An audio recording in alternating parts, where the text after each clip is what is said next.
राधानगरी तालुक्यातील पिरळ इथले 55 वर्षीय शेतकरी अशोक गणपती टिपुगडे हे एका पायानं अपंग होते. ते नेहमीप्रमाणे सकाळी आपल्या शिवारातील शेतात रोप लागणीच्या कामासाठी गेले होते. पावसामुळे बांध निसरडे झाले होते.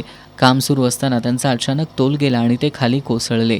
शेतातील इतर नागरिकांनी तातडीनं त्यांना बेशुद्ध अवस्थेतच राधानगरी ग्रामीण रुग्णालयात उपचारासाठी दाखल केलं.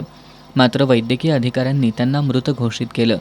एका पायानं अपंगत्व असतानाही त्यांनी कष्टाची वाट कधी सोडली नाही. आपल्या कुटुंबाचा उदरनिर्वाह करण्यासाठी ते रोज शेतात राबत होते.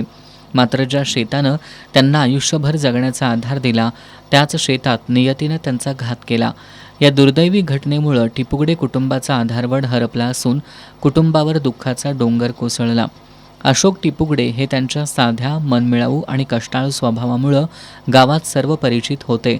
त्यांच्या अकाली निधनानं पिरळ गावासह परिसरातून हळहळ व्यक्त होतीये.